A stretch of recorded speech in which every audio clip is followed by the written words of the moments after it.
Hi,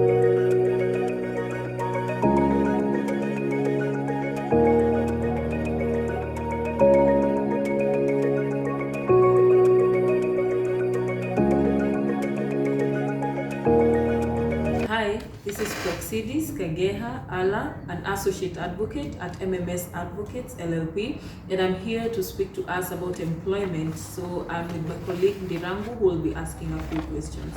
Welcome, Ndirangu. Thank you, Praxi. So during this pandemic, a lot of businesses and companies have been have run into a lot of financial trouble, and have had to undertake a lot of cost-cutting measures. And among these cost-cutting measures is the reduction of their employees' numbers and the reduction of their staff. So what options are available for these companies that want to reduce the number of staff?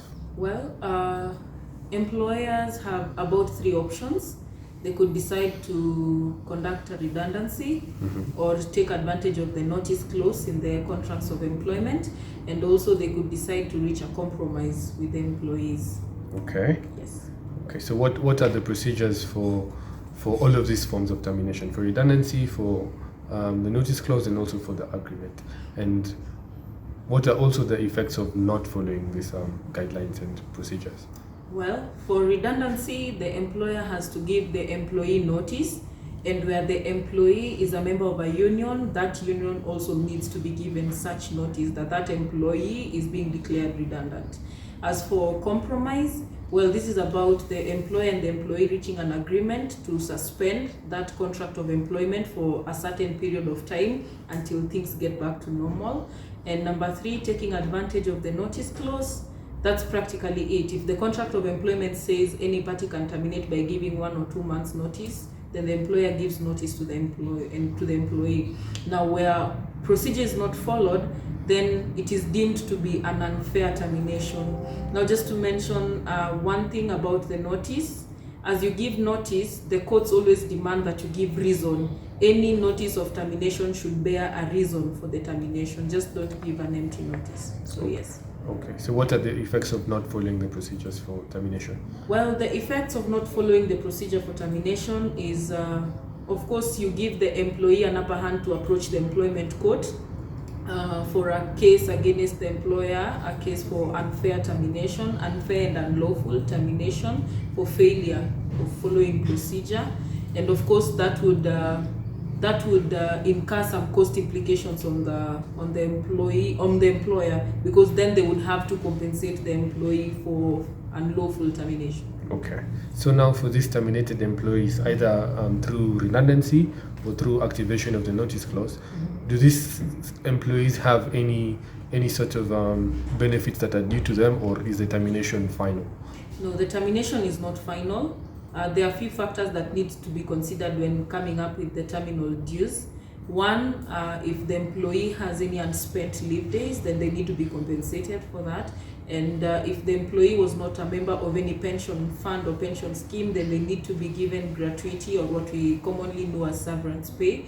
Mark my words, where they are a member of any pension fund or scheme, they are not entitled to gratuity. Such include maybe NSSF, yeah. So that's basically it. And where you have failed to give notice, say for example you are supposed to give 1 or 2 months notice and you don't have the capacity to do so, then you pay that the number of months salary in lieu of that notice. Okay. Yes. So what are the other forms of termination that are provided for under the Employment Act? Well, I believe the only 2 of them left. That would be summary dismissal and constructive dismissal. So constructive dismissal is where, as an employer, you provoke the employee to resign or to leave employment. That is by either making the work environment too hostile or too harsh for them to continue staying with you, so they have no other option but to leave. So that would also attract some form of compensation from the court, the court can order compensation for that.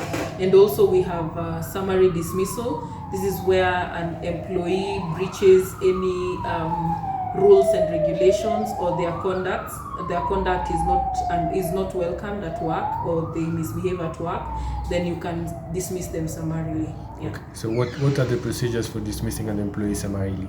Well, the procedure is you have to notify them of the conduct which is not welcomed at the place of employment. Once you do, this is done via what we call a notice to show cause. So you tell them that we note that you have done this, so you call them forth to respond to those allegations.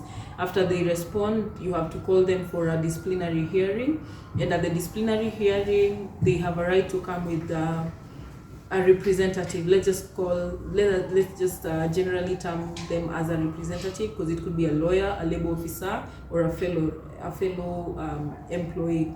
So after the disciplinary hearing and considering all evidence that and the responses from the employee, then the employer can make a decision. If at all the employee hasn't really proven anything against or rather has not given any evidence enough for you to do away with the charges, then you fire them, you terminate them. So thank you, Praxi. That will be all for today. Welcome, and thank you, Ndirangu.